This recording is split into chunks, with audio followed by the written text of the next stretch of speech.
अब निर्वाचन आयोगले एउटा मिति दिएको छ, उसको मिति चाहिँ म्यान्डेट लिएको दिनको मिति हो। त म्यान्डेट जुन दिन लिएको हो त्यसलाई मिति कायम गरेको छ। मलाई लाग्दछ त्यो चाहिँ सर्वथा उचित छ। त्यसको एउटा सैद्धान्तिक आधार धेरै प्रष्ट छ त्यसमा। अब त्यसबाट हामी हल्लिनु जरुरी छैन। त्यो कुरो त सेटल नै छ, त्यसमा विवाद पनि छैन।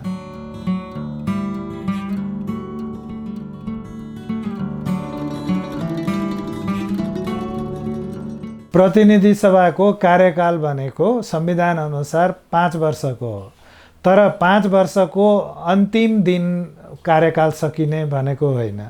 त्यो त मूर्खले गर्ने बहस भयो। अब बुद्धिमान बहस के हो भने तपाईको जब 5औं वर्षमा निर्वाचन वर्षमा जब मुलुक प्रवेश गर्दछ अनि देशको सरकारले त्यसका बारेमा एउटा उचित निर्णय गर्नु पर्यो। हामीले निर्वाचन कहिले गराउँछौँ, कहिले गराउन सक्छौँ। हाम्रो देशमा निर्वाचन मनपरी हिसाबले जहिले पनि गर्न सकिँदैन। बर्खालाई जहिले पनि छल्नुपर्छ, हिउँ पर्ने महिना चाहिँ अब त्यो पनि चाहिँ छल्नु पर्दछ, ठुला चाडबाडहरू छल्नु पर्दछ, अनि बाँकी रहेको अवधिमा हामीले निर्वाचन गर्ने हो। त त्यो भनेपछि सरकारले त्यसका बारेमा निर्णय लिनु पर्यो। अनि अब निर्णय लिँदाखेरि सकेसम्म चाहिँ यो अन्तिम 6 महिनालाई फोकस गर्दा हुन्छ। त त्यसका बारेमा सरकारले जहिले पनि निर्णय गर्न सक्दछ। अब यहाँ कतिपयलाई के लाग्दछ भने होइन 5 वर्ष भनेको छ संविधानले, 5 वर्षै पुर्याउनु पर्यो। त्यस्तो चाहिँ होइन। अब संविधानको मान्यता के हो भने हरेक एउटा संसद जान्छ, अर्को संसद आउँछ। तर एउटा संसद हुँदाहुँदै अर्को संसदको निर्वाचन हुँदैन। संसदीय पद्धति त्यस्तो होइन। संसदीय पद्धतिमा जब निर्वाचनको घोषणा गरिन्छ अनि प्रतिनिधि सभा चाहिँ बिदा हुन्छ। प्रतिनिधि सभा बिदा हुन्छ अनि बिदा भएको प्रतिनिधि सभालाई पर्खिनु पर्दछ तबसम्म जबसम्म निर्वाचन भएर अनि प्रतिनिधि सभाको शपथ ग्रहण हुँदैन।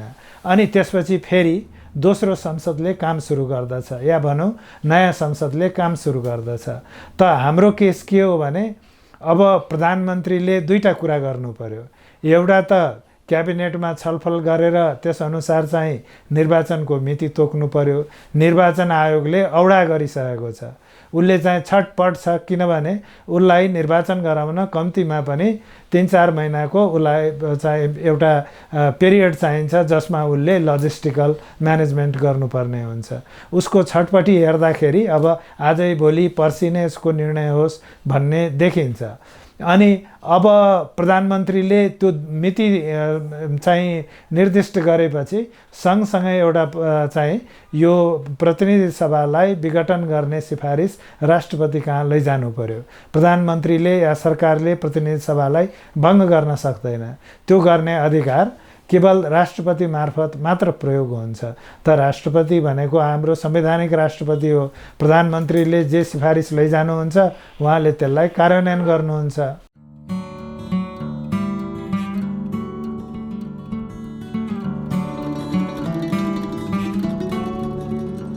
प्रतिनिधि सभालाई भङ्ग गर्नुपर्ने त्यो चाहिँ एउटा मूल्य मान्यताको कुरा हो।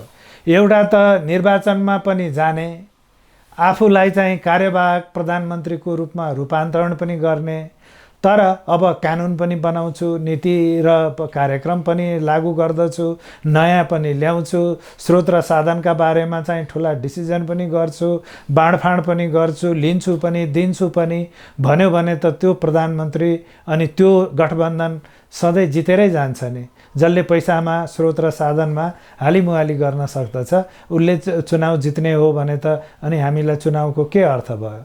चुनावका लागि सबैभन्दा ठुलो कुरो सरकारमा भएका मान्छे हुन् या प्रतिपक्षमा या सडकमा भएका मान्छेहरू हुन्, सबै चाहिँ समान धरातलमा उभिनु पर्यो। कसैको पनि अतिरिक्त सरकारी हैसियत हुनु भएन र सबैले जब समान हैसियतमा चुनाव लड्दछन् अनि निष्पक्ष चुनाव हुन सक्दछ। जनताको अभिमत के हो र जनताले कसरी अभिमत प्रदान गर्ने भन्ने कुरामा उनीहरूको निर्णय उनीहरूलाई काम लाग्दछ। होइन भने त हैसियतले प्रभाव गर्दछ। एउटा मुख्य कारण त्यो हो।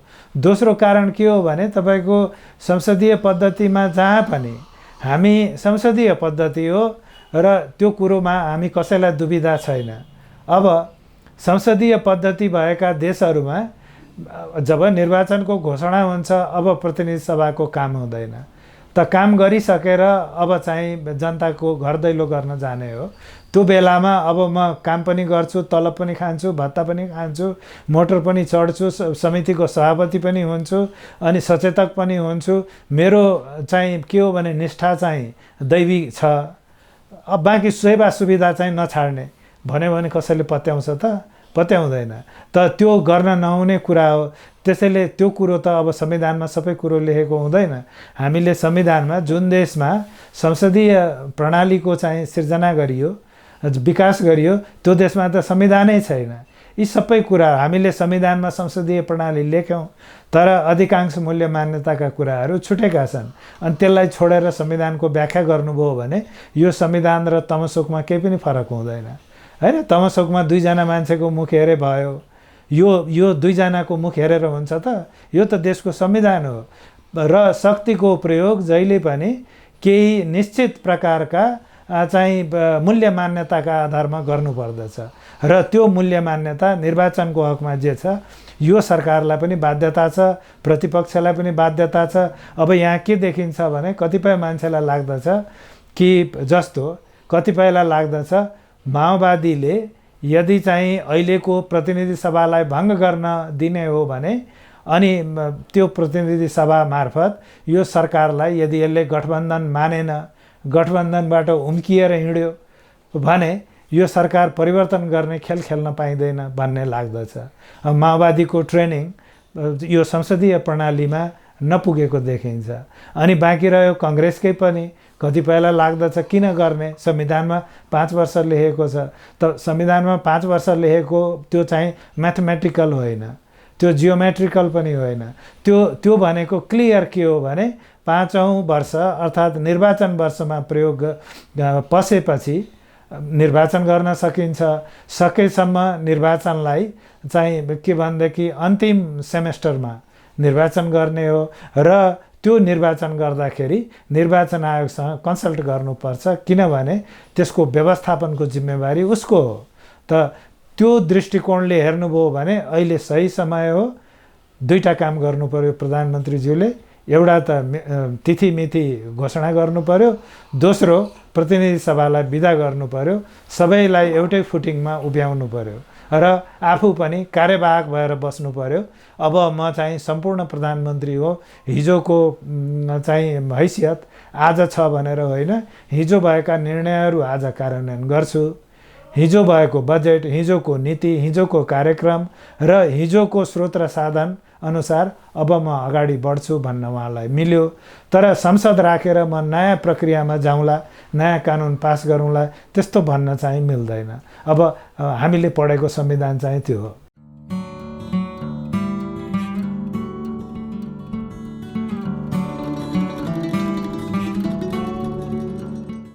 कार्यवाहक भनेको चाहिँ अलि इज्जतिलो भयो, हैन? कार्यवाहक भन्दाखेरि त्यो सम्मानपूर्ण देखिन्छ। अब हाम्रा चाहिँ हिन्दुस्तानी दाजुभाइहरूले अनि काम चलाउ सरकार भन्ने चाहिँ भाषा प्रयोग गरे, अनि काम चलाउ भन्दाखेरि चाहिँ अलिकति अवमूल्यन भयो जस्तो लाग्दछ। त कार्यवाहक सही हो, कार्यवाहकले त्यति कार्यहरू सबै गर्दछ जो कार्यवाहकले गर्नुपर्छ। उसँग हैसियतमा चाहिँ परिवर्तन आएको हुनाले र परिवर्तित हैसियतमा काम गर्ने भएको हुनाले अनि अलिकति महत्त्वाकांक्षालाई लिमिटमा राख्नुपर्छ भन्ने हो।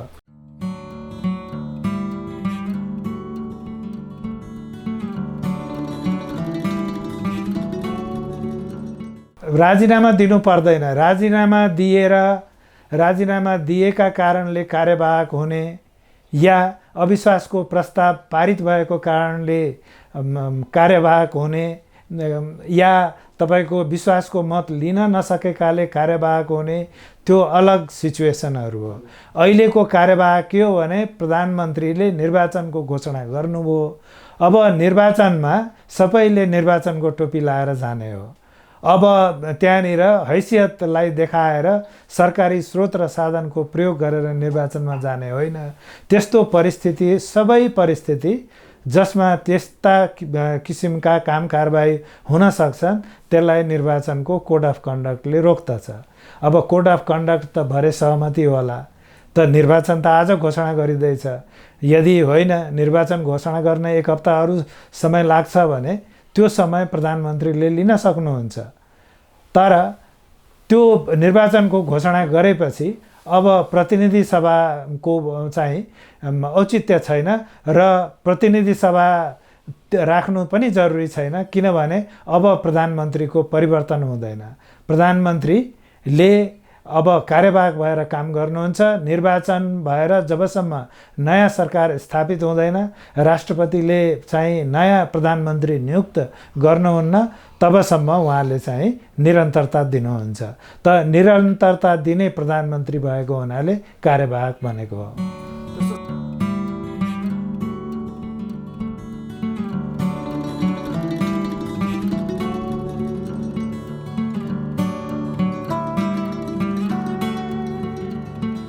त्यो हुँदैन। किन हुँदैन भने त्यसको पनि मूल्य मान्यता छ। सभामुखलाई हेर्नु, सभामुखलाई त्यो मनोनयनको डेटसम्म किन राखियो त्यसको कारण छ। बेलायती परम्परामा कोही पनि सभामुखलाई एकपल्ट सभामुखमा शपथ ग्रहण गराइसकेपछि उसलाई उसको कन्स्टिट्युएन्सीमा अर्कोपल्ट निर्वाचन हुँदा प्रतिद्वन्दी उपस्थित हुँदैनन्। तपाईँ सभामुख भएर यदि एकपल्ट लडिसक्नु भएको छ, सभामुख भइसक्नु भएको छ भने अब तपाईलाई अर्कोपल्ट पनि सकेसम्म तपाईलाई चाहिँ एउटा सर्वसम्मतिले तपाईलाई जिताइन्छ। किनभने सभामुख एबीसीडी को हुने भन्ने कुरो महत्त्वपूर्ण हुँदैन। जुनसुकै बेलायती परम्परामा जोसुकै सभामुखले पनि त्यो सभाको निष्ठा, विवेक र निष्पक्षतालाई पालन गर्दछन्। हाम्रो जस्तो सभामुख हो, हाम्रो सभामुखले त एमसीसी केपी ओलीको गभर्मेन्ट थियो, एमसीसी रोकिदिनु भयो। अहिले नयाँ सरकार आएपछि पनि तबसम्म एमसीसी उहाँले रोक्नुभयो जबसम्म चाहिँ प्रचण्डले क्लियरेन्स दिनु भएन। र जुन तपाईको हाउसभित्रका क्रियाकलापहरू हुन्छन् उहाँ निर्देशन दिन रुचाउनुहुन्छ, उहाँ यो गर उ गर भन्न रुचाउनुहुन्छ। उहाँको कल्चर प्रिजाइडिङ अफिसरको छैन, अनि यो प्रिजाइडिङ अफिसर को नभएको हुनाले उहाँको व्याख्या त्यस्तो छ। त हामीले किन मनोनयनको डेटमा राख्यौँ भने कि सभामुख भनेको देशको दोस्रो प्रोटोकल हो, प्रधानमन्त्री पछिको। किन यदि उनै फेरि दोहोरेर आउँछन् भने अन्तिम दिनसम्म बसुन् न भनेर राखिएको हो। त त्यसको अर्थ उनीहरूको कल्चरसँग छ, हामीसँग त त्यो कल्चर भएन। हामीले राख्यौँ। अब पहिलो प्रधानमा के भनेदेखि तपाईँको सभामुख जो दमननाथ ढुङ्गाना हुनुभयो, उहाँले मोटामोटी रूपमा सभामुखको मूल्य मान्यतालाई राख्नुभयो। त्यसपछिका हरेक सभामुखहरू खस्किएका छन्। अहिले त पराकाष्ठा हो। तपाईँको अग्नि सापकोटा भनेको सभामुखको उहाँसँग न प्रवृत्ति छ न कल्चर छ। त अब उहाँ राम्रो मान्छे हुनुहुन्छ तर त्यो ट्रेनिङ पुगेको छैन। अनि त्यस हुनाले पनि यो संविधानको जुन व्यवस्था भयो त्यसको दुरुपयोग हुने खतरातर्फ उहाँले इङ्गित गरिराख्नु भएको छ। होइन भने उहाँले भन्नुहुन्थ्यो अब प्रतिनिधि सभा जान्छ, म नाम मात्रको सभामुखका रूपमा मनोनयन हुने दिनसम्म हुन्छु र अनि यो देशको सभामुख चाहिँ अब 1 महिनाभन्दा बढी चाहिँ खाली हुने अवस्था हुँदैन भनेर। अब त्यो पनि चाहिँ बढी भयो जस्तो लाग्दछ मलाई।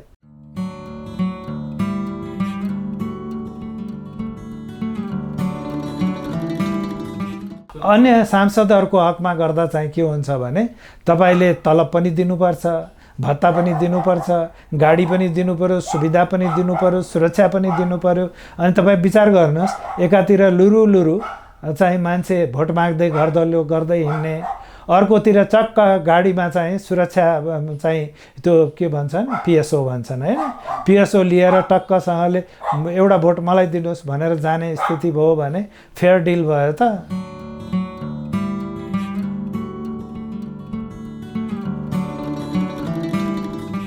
होइन, तपाईले त्यो टेक्निकल कुरा हो। हेर्नुहोस्, भोट देश निर्वाचनमा गएपछि पार्टीहरू सक्रिय हुन्छन्, सङ्गठनहरूको मूल्य मान्यता चेन्ज हुन्छ। तपाईँको आज डेट तोक्ने कुरामा त प्रधानमन्त्रीले सायद हेराउँदै हुनुहुन्छ, त्यो सायद नेपाली जनताका लागि हेराएको होला, तपाईँलाई त्यस्तै लाग्छ?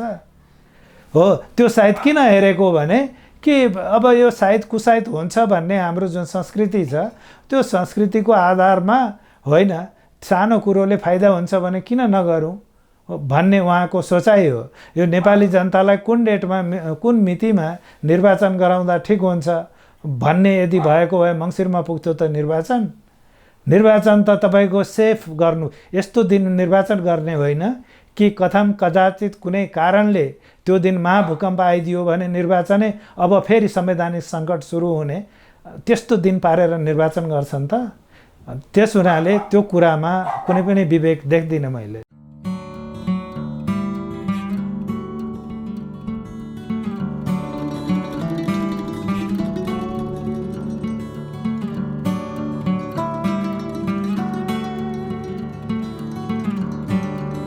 हेर्नुहोस्, यस्तो भयो, त्यस बेला पनि तपाईँको गर्नुपर्ने यही हो जुन तपाईँले भन्नुभयो। 1 महिना भए पनि हामीले प्रतिनिधि सभालाई राख्नु हुँदैन, त्यस्तो त्यो गर्नु चाहिँ गलत हो। गलत परिपाटीलाई त्यो चाहिँ आवश्यकताको राजनीतिका आधारमा त्यसमा भरथेक गरेर हिँड्नु हुँदैन। सही भनेको निर्वाचनको घोषणा एउटा हातले, प्रतिनिधि सभा भङ्ग अर्को हातले, ताकि अब चाहिँ देश निर्वाचनमय होस् र हामीले यो अवस्था सिर्जना गर्नु हुँदैन कि यो बाँकी रहेका जुन अवधि छन् त्यो अवधिमा कुनै पार्टीले अर्को पार्टीमाथि चाहिँ हैसियत भएको र नभएको कारणले गर्दा निर्वाचनको चाहिँ क्षमता दुरुपयोग गर्ने दिन आओस् त त्यसका लागि पनि हामीले बिदा गर्नुपर्छ। त्यो बिदा गर्नुपर्छ र त्यो मैले चाहिँ यो राम्रो कुरा हो त्यस हुनाले गर्नुपर्छ भनिरहेको छैन है। मैले किन भनिरहेको छु, सही कुरा नै यही हो, संवैधानिक नै यही हो। हामीले अदालतलाई विश्वास दिलाउन सक्छौँ कि निर्वाचनमा जाने सरकारले तपाईँको प्रतिनिधि सभालाई बिदा गर्नुपर्छ र त्यसका आधारहरू यो संविधानमा छन्। पार्लियामेन्ट्री कन्भेन्सन त संसारभरि छ, त अदालतले निर्णय गर्दाखेरि जहिले पनि विवेक सम्मत चाहिँ आधार खोज्नुपर्छ। अब सरकारले गर्दा मलाइजा गर्ने हो, तर मलाई लाग्दछ अहिलेको परिस्थितिमा सरकार पनि यो विघटन गर्न नै चाहन्छ। तर अब यो अहिलेको जुन के भन्छन् गठबन्धन, यो शब्द सम्झिनलाई पनि चाहिँ अलि गाह्रो छ। यो गठबन्धनलाई चाहिँ कायम राख्ने आधार रहोस्। एउटा डिटरेन्स चाहिँ प्रतिनिधि सभाले दिन्छ। प्रतिनिधि सभामा यसले हैसियत हुन्जेलसम्म यो प्रधानमन्त्रीलाई खबरदार है, अब तपाईँले जान मिल्दैन, होइन भने हामी बाङ्गिन्छौँ भन्ने त्यो दृष्टिकोणलाई जीवन्त राख्नका लागि अनि माओवादी समाजवादीहरूले यसो गरेको हो, यस्तो चाहना राखेको हो भन्ने पनि सुनिन्छ। अब मैले सुनेको कुरा मात्र गरे हो।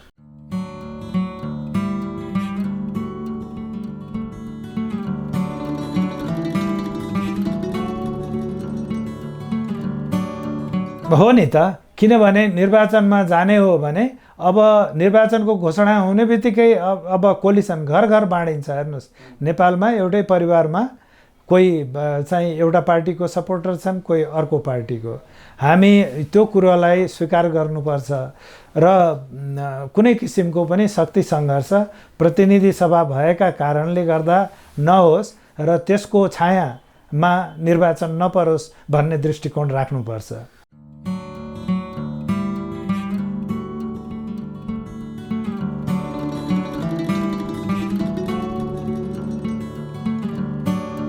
सर्वोच्चको आदेशलाई नबुझेको हो। सर्वोच्चको आदेश चाहिँ के हो भने तपाईँ यो 5 वर्षको अवधिभरि तपाईँले यदि सरकार निर्माण हुन सक्दछ वैकल्पिक सरकार प्रतिनिधि सभाबाट भने प्रतिनिधि सभालाई भङ्ग गर्नु हुँदैन भनेको हो। अहिले हामी त्यो 5 वर्षको अवधिको कुरा गरिरहेको छैनौँ। अब निर्वाचन गरेनौँ भने देशमा संवैधानिक सङ्कट आउँछ।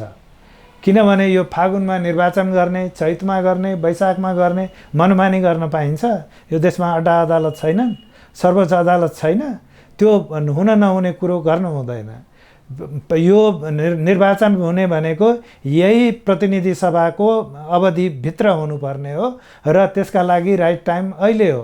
अदालतले भनेको यति हो, निर्वाचनमा जाँदा त निर्वाचनको जुरिस्प्रुडेन्सले काम गर्नु पर्यो। यदि प्रधानमन्त्रीले निर्वाचनको घोषणा गर्नुहुन्न भने त्यस अवस्थामा अनि त्यसपछि प्रतिनिधि सभा भङ्ग गर्ने भन्ने कुरो तपाईको त्यहाँनिर समस्या हुन सक्दछ। तर यो प्रधानमन्त्रीका हकमा त्यो पनि समस्या छैन, किनभने अहिलेको प्रधानमन्त्री धारा 76(5) अन्तर्गतको प्रधानमन्त्री हो। सरकार निर्माणको सबै विकल्प यो प्रतिनिधि सभाले प्रयोग गरिसकेको छ।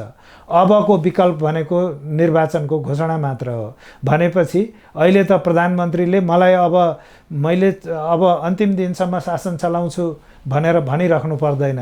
निर्वाचनको घोषणा गर्ने, अन्तिम दिनसम्म शासन चलाउने। अब उहाँको विकल्प निर्वाचनको घोषणा गरिसकेपछि आउन सक्दैन र त्यो विकल्प यदि थियो भने त्यो विकल्पको प्रयोग आज हुनुपर्दछ, निर्वाचनको घोषणा भएपछि हुन पाउँदैन।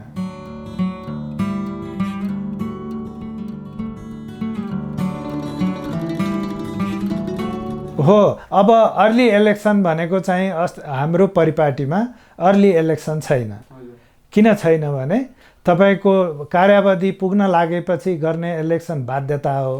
त्यो संविधानको त्यो चाहिँ एउटा प्रजातान्त्रिक आधार हो। तर अर्ली इलेक्सन भन्नाले प्रधानमन्त्रीको यो जुन विशेषाधिकारको प्रयोग गरेर हामी जनताको म्यान्डेट जहिले पनि लिन पाइन्छ। चाह्यो भने मैले लिन सक्दछु, किनभने जनताको सबैभन्दा ट्रस्टेड विश्वासिलो मान्छे मै हुँ, देशको प्रधानमन्त्री भन्ने आधारमा जुन प्रधानमन्त्रीले गर्न पाइन्थ्यो अघिल्लो संविधान अन्तर्गत, पहिलेका संविधान अन्तर्गत, अब त्यो छैन। त हामी प्रभावित भयौँ। हेर्नुहोस्, मैले पनि यो संविधान निर्माण गर्दाखेरि प्रधानमन्त्रीको त्यो विशेषाधिकार अपहरण गर्नु हुँदैन, त्यो संसदीय व्यवस्थाको मुटु हो भनेरै सोचेको हो, बोलेको हो, लेखेर नमुना संविधान पनि संविधान सभालाई दिएको हो। हाम्रो के भने संविधान सभासदहरूले त्यसलाई पत्याउनु भएन, मान्नु भएन। अलिक क्रान्तिकारी त्यो बेला दृष्टिकोण थियो सबैको। अनि बेलायतीहरूले पनि 2011 हो अब हामी फिक्स टर्म नै बनाउने भने त्यही फिक्स टर्म उनीहरूले बनाएको 11 वर्षपछि उनीहरूले थाहा पाए कि यो साँच्चीकै सही कुरा रहेछ कि प्रधानमन्त्रीको विशेषाधिकार बिना प्रतिनिधि सभा, उनीहरूको हाउस अफ कमन्स र प्रधानमन्त्रीका बिचमा जुन प्रतिस्पर्धात्मक सम्बन्ध छ त्यो कमजोर हुन्छ। प्रधानमन्त्री खोरन्डो हुन्छन्, उनले देशको नेतृत्वदायी भूमिका निर्वाह गर्न सक्दैनन् भन्ने कुरो अब हामीले बुझ्यौँ भने त्यो ऐन यही मार्चमा खारेज गरे। अहिले अब पहिलेको विशेषाधिकार प्रधानमन्त्रीको रिस्टोर गरियो। हाम्रोमा त संविधानमा लेखियो, तर संविधानमा नलेखिए पनि यो 2015 संविधान जारी गर्नु अगाडिसम्म मेरो भनाइ के थियो भने लिखित रूपमा दिएपछि त भन्न पाइयो नि, ढाङ्ग्रो ठटाउन पाइयो। मैले प्रष्ट रूपमा भनेको थिएँ कि प्रधानमन्त्रीलाई कमारो बनाउनु हुँदैन, ऊ लिडर हो र उसले यदि प्रतिनिधि सभाले सहयोग गरेन भने छडी देखाउन सक्ने अवस्था हुनुपर्छ। त्यो यदि छडी देखाउने अवस्था भएको भए केपी ओलीको सरकार आजसम्म हुन्थ्यो। देशले 5 वर्ष एउटा स्थिर सरकार प्राप्त गर्थ्यो नि त। अनि आफ्नै मान्छेहरू जसले तपाईको दुःख दिएका कारणले गर्दा अनि उहाँले संसद प्रतिनिधि सभा भङ्ग गर्नुभयो, त्यो गर्नुपर्ने एउटा निरीह अवस्थामा उहाँ पुग्नुहुन्थेन र अदालतले उहाँको यो जसरी असंवैधानिक भनेर यसलाई बदर गर्यो, त्यो बदर गर्ने थिएन। त्यस हुनाले त मैले दिएको जुन एउटा सिफारिस थियो त्यसमा त्यो प्रिरोगेटिभलाई कायम राख्नुपर्छ भनेको थिएँ। त्यो बेला त अब हामीलाई धेरै नयाँ साथीहरूले पुरानो सत्ता भने, अब पुरानो सत्ता हेर्नुहोस् कति काम लाग्ने रहेछ, त्यो पनि बुझ्नु पर्यो।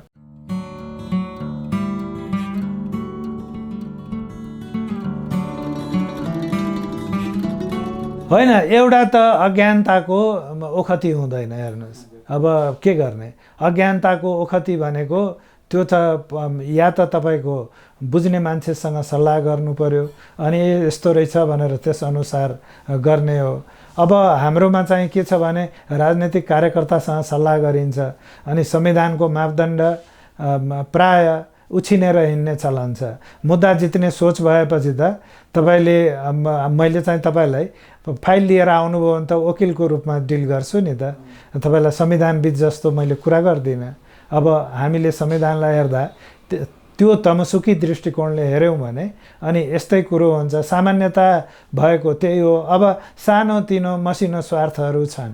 मैले भने नि मोटर गाडीको स्वार्थ छ, तलबको स्वार्थ छ, भत्ताको स्वार्थ छ, अनि यसो जुन पिन लगाएर हिँडिन्छ त्यसको पनि स्वार्थ छ, अनि पिएसओ पाउनेहरूले पिएसओको पनि स्वार्थ छ, अनि अब सरकारलाई पनि यिनीहरूलाई अलिअलि दियो भने हामीले पनि चाहिँ अलिअलि गर्न मिल्यो भन्ने अर्को स्वार्थ छ। यो सबै कुरो हुने भएको हुनाले मैले अहिलेको सरकारलाई टिप्पणी गरेको होइन, हुँदै आएको प्रवृत्ति भएको हुनाले त्यो प्रवृत्तिलाई दोहोऱ्याउनु हुँदैन भनेको हो। र अनि यस्तो हुने बित्तिकै के हुन्छ भने निर्वाचन सरकारमा बस्न पनि तछाड मछाड हुन्छ। हेर्नुहोस्, किनभने अब सबै कुरो गर्न पाइन्छ भने किन नगर्ने? अब वास्तवमा भन्नुहुन्छ भने त्यो प्रवृत्तिले अनि प्रजातान्त्रिक प्रणाली सुरक्षित हुँदैन।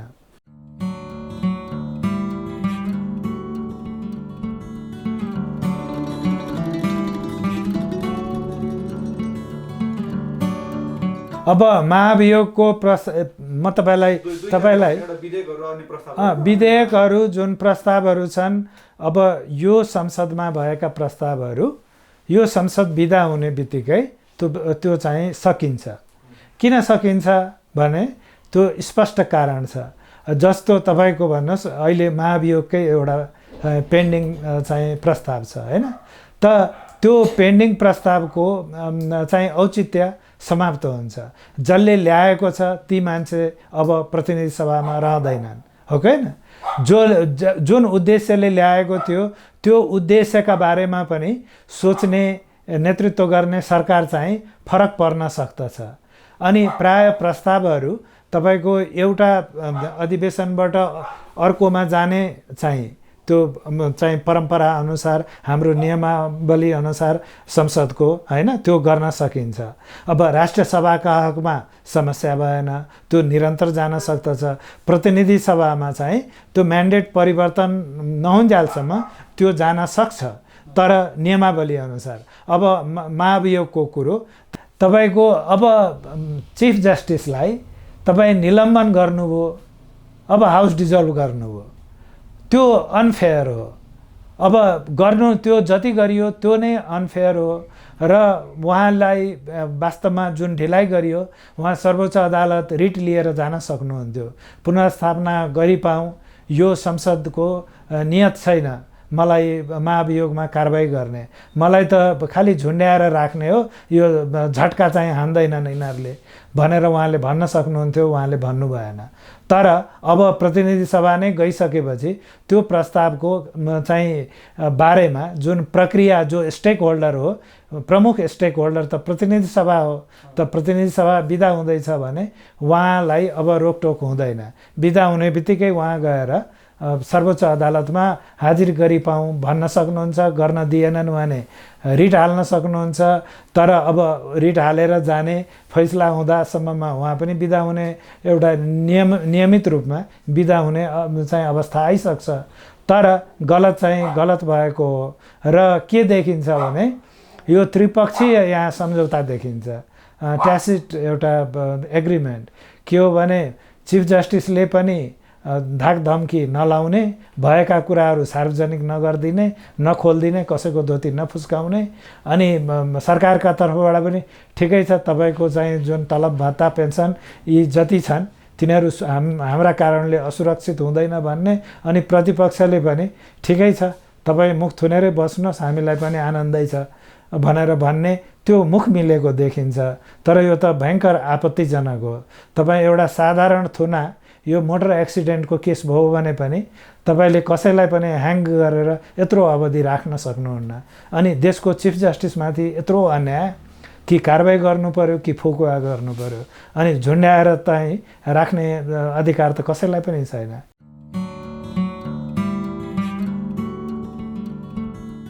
उहाँको सर्वोच्चमा हाजिर हुने मौलिक अधिकार छ।